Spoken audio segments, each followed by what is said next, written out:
Assalamualaikum warahmatullahi wabarakatuh. Di sini kelompok 3 akan mempresentasikan hasil kelompok diskusi kami yang berjudul Manajemen Operasional. Nama anggota. Yang pertama, Tessa Mirella Dwivina dengan NPM 2001 20 10 111. Yang kedua, Reziani Novendra 2001 20 10 112. Yang ketiga, M. Reza Maulana dengan NPM 2001 20 10 115.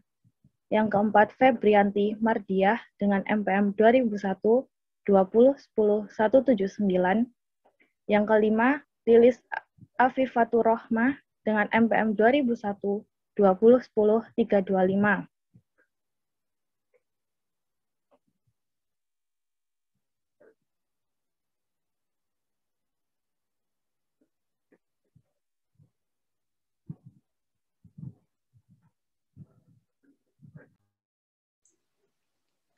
Manajemen operasi. Dalam kalimat manajemen mempunyai arti yang berasal dari kata to manage yang artinya mengatur.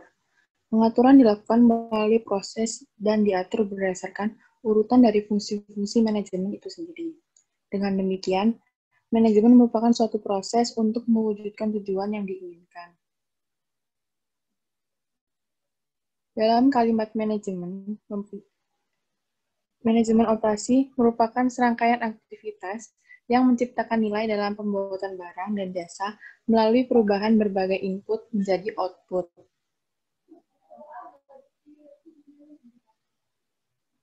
Yohanes Yahya 2006 memberikan pengertian manajemen sebagai proses perencanaan, pengorganisasian, pengarahan, dan pengawasan usaha-usaha para anggota organisasi dan penggunaan sumber daya organisasi lainnya agar mencapai tujuan yang telah ditetapkan.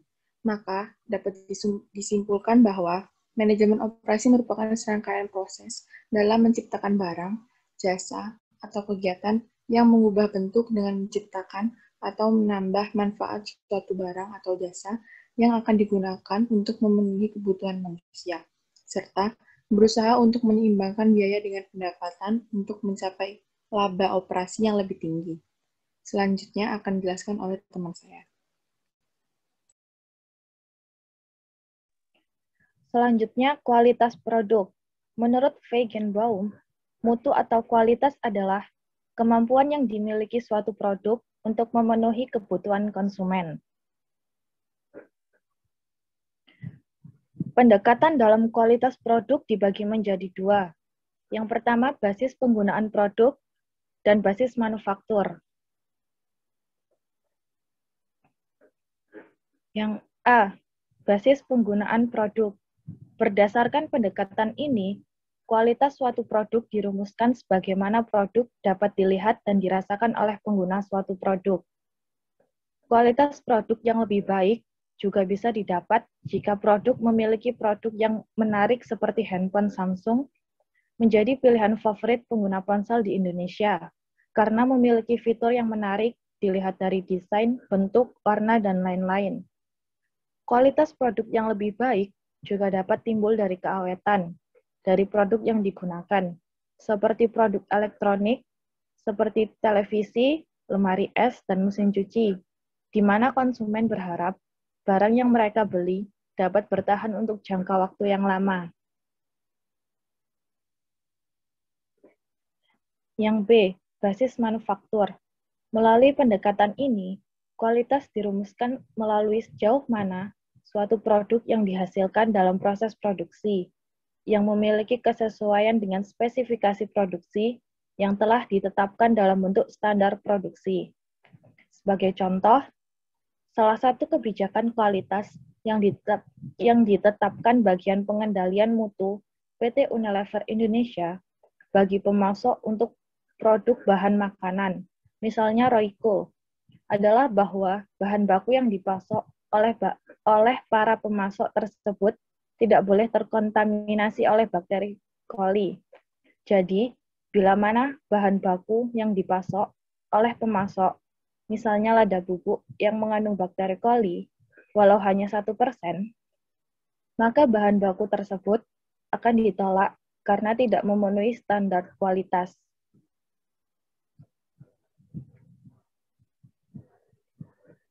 Dimensi kualitas dibagi menjadi dua, yaitu performance quality dan conformance quality. Performance quality menunjukkan seberapa baik suatu produk di dalam menjalankan fungsinya.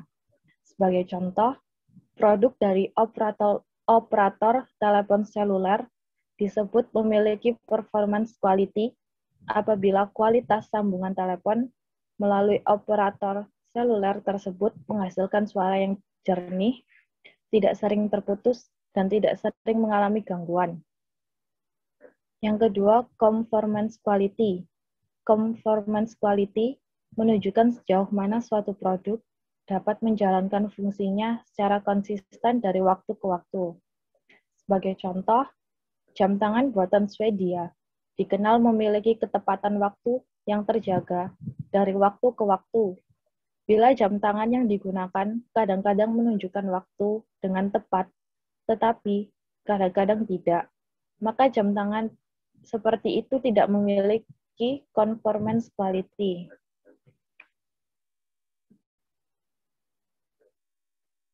Selanjutnya, sasaran kualitas.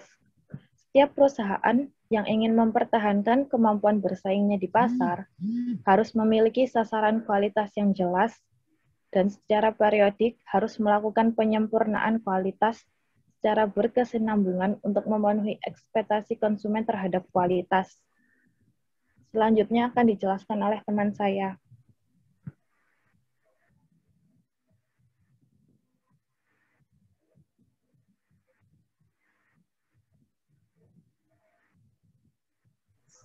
Selanjutnya yaitu desain barang dan jasa. Desain barang dan jasa yaitu proses menciptakan produk baru yang akan dijual oleh perusahaan untuk konsumennya. Tujuan utama dari desain barang dan jasa adalah untuk kepuasan konsumen dan memahami apa yang diinginkan oleh konsumen.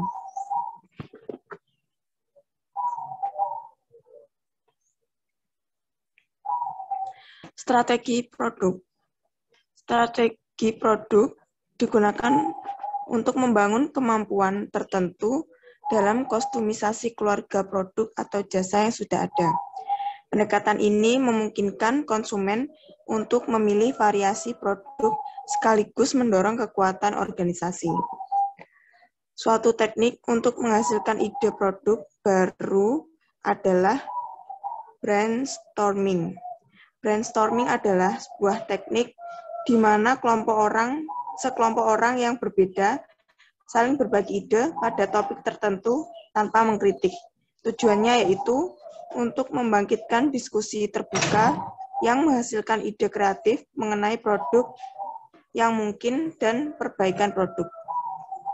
Kemudian, faktor-faktor utama dalam strategi desain. Yang pertama yaitu biaya. Tanpa adanya biaya yang cukup, maka strategi desain yang harus dilakukan akan lebih sulit dan tidak menjamin tingkat keberhasilannya. Yang kedua, mutu. Mutu yang dimaksud di sini yaitu kemampuan yang dimiliki suatu produk untuk memuaskan kebutuhan atau tuntutan pelanggan. Yang ketiga, time to market, yaitu lama waktu yang dibutuhkan dalam proses pengembangan produk dari ide produk sampai ke produk jadi. Yang keempat, kepuasan konsumen. Desain produk yang dibuat harus bisa memenuhi kebutuhan atau keinginan konsumen. Yang kelima yaitu keunggulan kompetitif. Keunggulan kompetitif adalah kemampuan perusahaan untuk memformulasi strategi pencapaian peluang profit melalui maksimisasi penerima dari investasi yang dilakukan. Selanjutnya akan disampaikan oleh teman saya.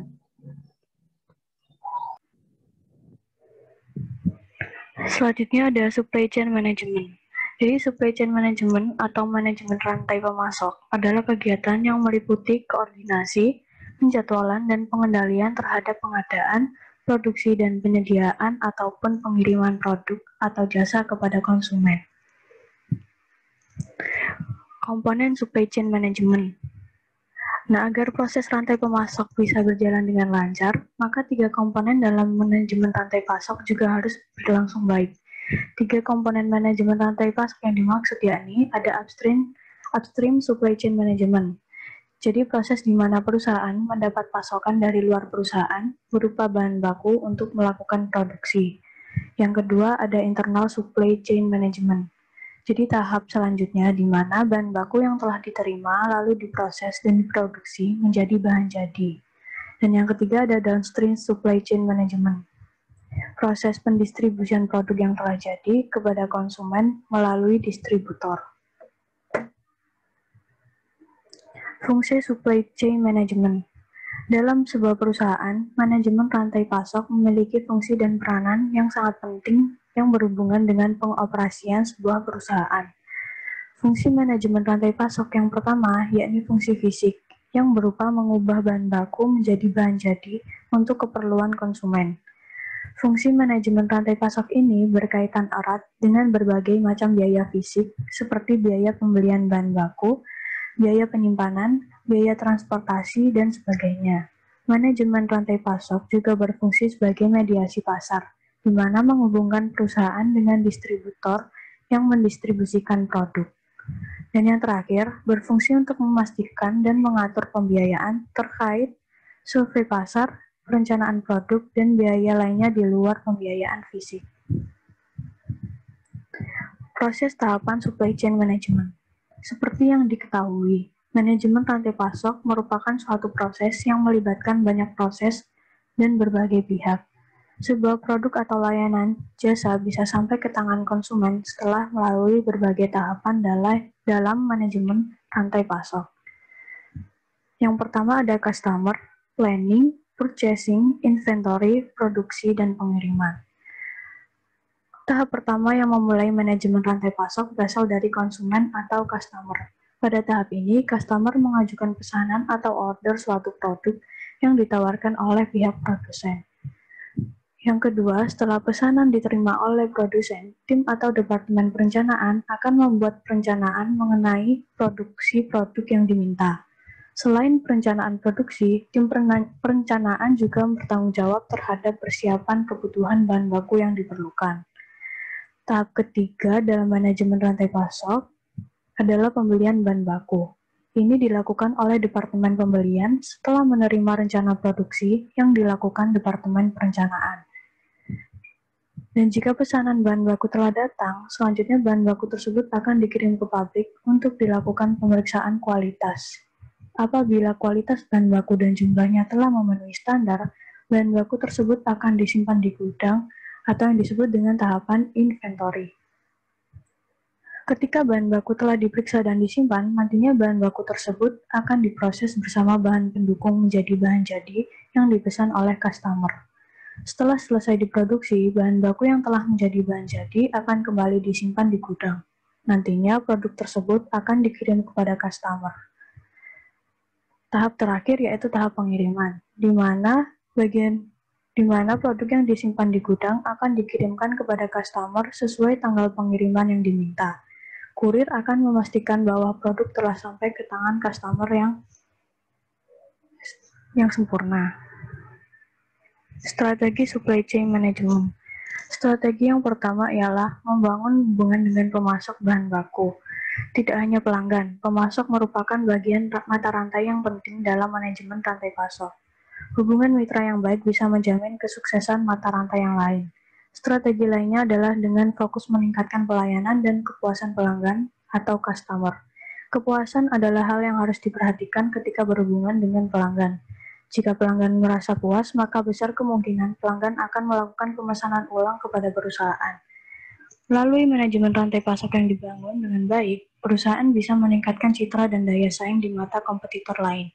Tidak hanya itu, melalui manajemen rantai pasok, kepuasan pelanggan juga terjamin dan pada akhirnya membuat bisnis menjadi lebih untung.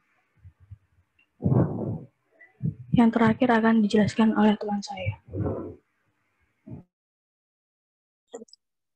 Kaitan manajemen operasional dengan sistem informasi manajemen. Next.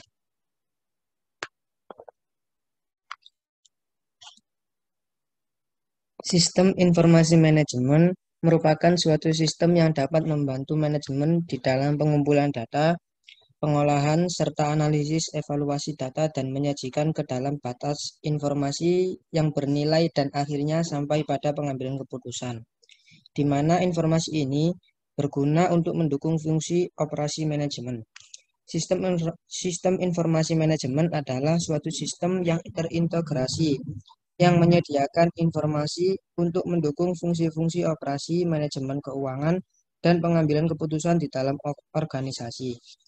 Penerapan sistem informasi manajemen sangat penting dalam mendukung operasi manajemen sehari-hari yang terdiri dari sumber daya sistem informasi untuk membantu perencanaan taktis dan pengambilan keputusan, untuk mendukung perencanaan dan perumusan kebijakan oleh tingkat manajemen. Jadi, jelaslah bahwa sistem informasi manajemen merupakan suatu sistem informasi yang memungkinkan pimpinan organisasi mendapatkan jumlah dan mutu, serta saat yang tepat untuk dipergunakan dalam rangka meningkatkan kinerja pegawai.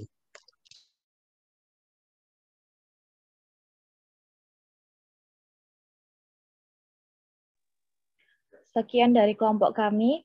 Mohon maaf apabila terjadi banyak kesalahan. Wassalamualaikum warahmatullahi wabarakatuh.